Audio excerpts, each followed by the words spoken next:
Hello everyone, I'll be talking about transport across plasma membrane.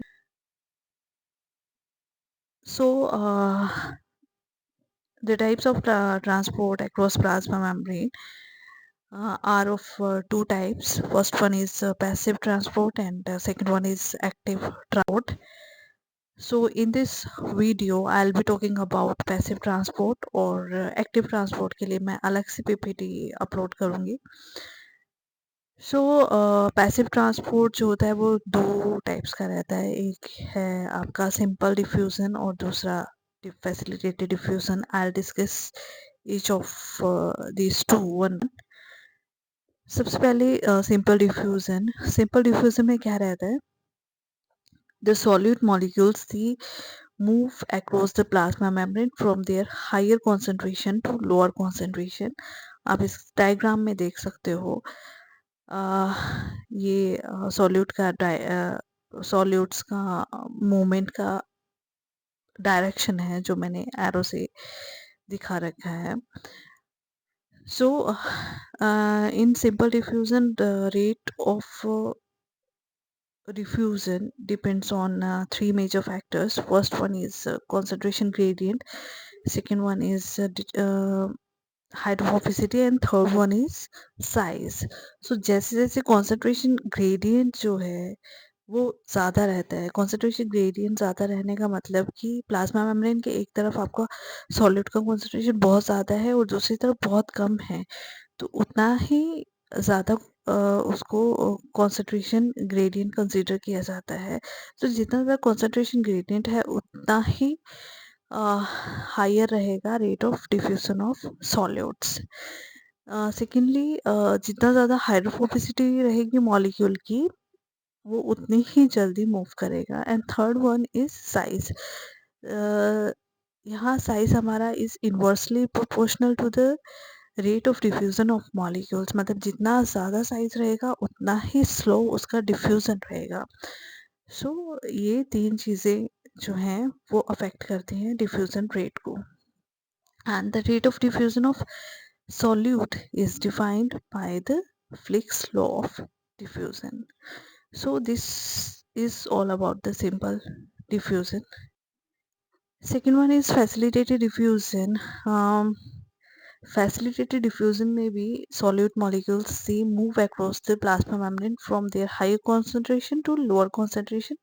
But as the name suggests, facilitated diffusion मतलब ये diffusion को कोई mediator facilitate करता है.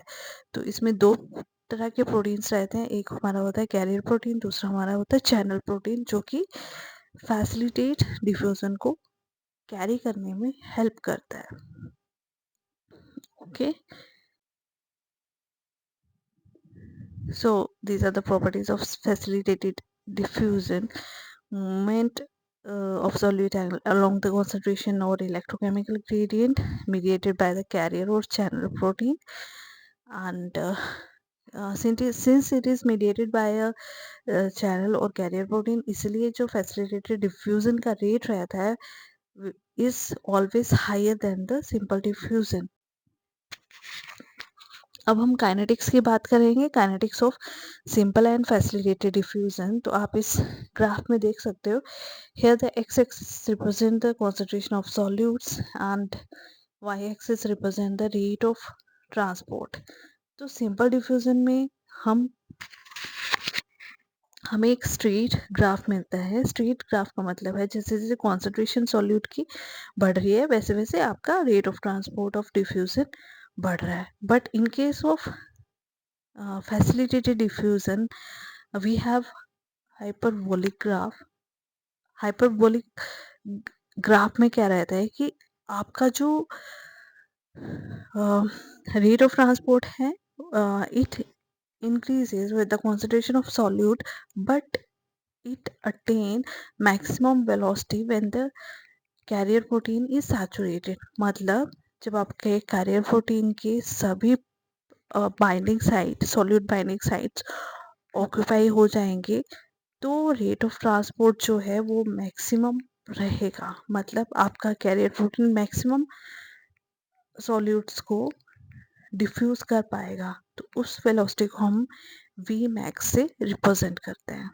Okay, so differences, simple diffusion straight graph से हम depict करते हैं और फैसिलिटेटेड डिफ्यूजन में हमें हाइपरबोलिक ग्राफ मिलता है। ओके, सो जैसे मैंने आपको बताया था, simple diffusion is defined by the flix law of diffusion, जो हम मैथमेटिकली रिप्रेजेंट करते हैं फ्लिक्स लॉ से। whereas the rate of facilitated diffusion of a given solute is defined by the equation which is analogous to Michaelis-Menten equation, ये आपने इंजाइमोलॉजी में पढ़ी होगी। and as per this equation, V is equal to V max into substrate concentration divided by substrate concentration plus Km, where V is rate of transport, V max is maximum transport rate, जो कि मैंने पीछे आपको graph में बताया, and Km is the solute carrier efficiency. सो जैसे मैंने last slide में आपको बताया था, facilitated diffusion is mediated by either carrier protein और चैनल प्रोटीन। ठीक है, अब चैनल प्रोटीन के फर्दर दो टाइप्स रहते हैं, एक होता है non gated and gated channel proteins. I discuss this two later on. So carrier proteins, carrier proteins के बहुत सारी रहती हैं, जैसे कि आपका हो गया ग्लूकोज ट्रांसपोर्टर्स, हो गया सोडियम पोटेशियम पंप, हो गया ग्लूकोज सोडियम ट्रांसपोर्टर प्रोटीन्स रहेगी, हो गई आपकी, ये सारी कैरियर प्रोटीन्स में आती हैं। अब ग्लूकोज ट्रांसपोर्टर्स, जैसे कि ने इसका नाम सजेस्ट कर रहा है कि ये ग्लूकोज को ट्रांसपोर्ट करता है, अपार्ट फ्रॉम ग्लूकोज ये ट्रांसपोर्ट करता है other hexoses such as galactose, fructose, mannose, इन सबको ट्रांसपोर्ट करता है from one side of plasma membrane to the other side. अब इसका प्रोसेस क्या रहता है, सबसे पहले ग्लूकोज मॉलिक्यूल जो है ये ग्लूट के साथ बाइंड करेगा, ग्लूट मतलब ग्लूकोज ट्रांसपोर्टर के साथ बाइंड करेगा। जैसे ही ये बाइंड करता है, ग्लूकोज ट्रांसपोर्टर का कन्फर्मेशनल चेंज हो जाता है। कन्फर्मेशनल चेंज से क्या होता है कि it helps in the releasing of glucose within the cell. Once it is released inside the cell, the glucose transporter it attain its initial conformation. ठीक है, तो एक प्रोसेस रहता है कि कैसे कैरियर प्रोटीन्स हेल्प करता है सॉल्यूट को मूव करने में। बेसिक जो मैकेनिज्म रहता है कन्फर्मेशनल चेंजेस के ऊपर डिपेंड करता है। जब भी सॉल्यूट बाइंड करेगा उसका कन्फर्मेशन चेंज होगा, कन्फर्मेशन चेंज के बाद वो उस सॉल्यूट को रिलीज करेगा, रिलीज करने के बाद अगेन वो it will attain its original conformation, then further solute bind करेगा और ये process will go on. So हमारे पास ह्यूमन में 14 ग्लूकोज ट्रांसपोर्टर्स अभी तक रिपोर्ट हुए हैं। इन 14 ग्लूकोज ट्रांसपोर्टर्स को फर्दर 3 क्लासेस में डिवाइड किया है, फर्स्ट सेकेंड थर्ड, जिसमें कि अलग अलग ट्रांसपोर्टर्स को क्लासीफाई किया हुआ है। और स्ट्रक्चर अगर देखा जाए तो ग्लूकोज ट्रांसपोर्टर्स में 12 ट्रांसमेम्ब्रेन हेलिसेस रहते हैं और इनका एन और सी टर्मिनल जो रहता है वो हमारा it is positioned in the cytoplasm.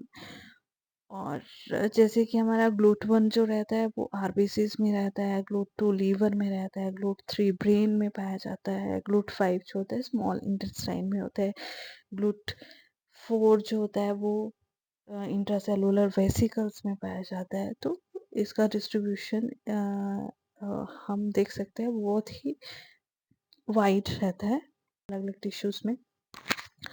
दूसरा हमारा रहता है चैनल प्रोटीन मीडिएटेड। अब पहले मैंने आपको बताया कैरियर प्रोटीन, अब चैनल प्रोटीन जो होते हैं वो दे फॉर्म पोस्ट थ्रू द प्लाज्मा मेम्ब्रेन। और ये इट हैज़ बीन रिपोर्टेड कि चैनल प्रोटीन के थ्रू जो डिफ्यूज़न रहता है उसका rate is higher than that of the carrier mediated diffusion. So channel proteins दो तरह के होते हैं, एक होता है नॉन गेटेड, एक होता है गेटेड। नॉन गेटेड को हम लीकी चैनल भी बोलते हैं, क्योंकि ये रैंडमली ओपन होता है, रैंडमली क्लोज हो जाता है, कभी भी ओपन होगा कभी भी क्लोज होगा। जब ओपन होगा तो सोल्यूट को ट्रांसपोर्ट करेगा, ओपन होगा तो नहीं करेगा। And it allow transportation of water molecules and second one is gated channel protein mediated. ये मोस्टली आपके पाए जाते हैं नर्वस और मस्कुलर टिश्यूज में, ठीक है। गेटेड चैनल प्रोटीन 3 तरह के होते हैं, लाइगेंड, मैकेनिकल एंड वोल्टेज। अब ligand gated channel protein mediated में क्या रहता है कि जब आपका एक लाइगेंड चैनल के ऊपर बाइंड करेगा, इट इंड्यूसेस इट्स ओपनिंग और आपका सॉल्यूट जो है इसके थ्रू मूव करेगा। For example in nervous system आपका न्यूरोट्रांसमीटर, एग्जाम्पल के लिए acetylcholine, it act as a ligand. जब भी एसिटाइलकोलिन आपके चैनल के ऊपर बाइंड करेगा, it will open and it will help in the movement of calcium and sodium ions from extracellular fluid into the cytosol। तो ये हो गया लाइगेंड गेटेड चैनल प्रोटीन के बारे में। अभी हमारा मैकेनिकल गेटेड, जैसे कि नेम सजेस्ट कर रहा है, मैकेनिकल गेटेड में जब आपका मैकेनिकल फोर्स होगा, it will induce the opening of channel protein. जब भी चैनल प्रोटीन ओपन होगा तो सोल्यूट आपके इसके थ्रू मूव करेंगे। Third one is voltage gated. Voltage gated में क्या रहता है कि this channel it respond to changes in the electrical properties of the membrane in which it is embedded. जैसे कि आप यहाँ पे देख सकते हैं, when the voltage is -70 millivolt it is closed, but when the voltage change to -50 millivolt it opens and mediate the transport of molecules. So this was all about the simple diffusion।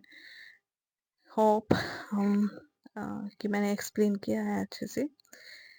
If anybody have any question please comment down below। Thank you।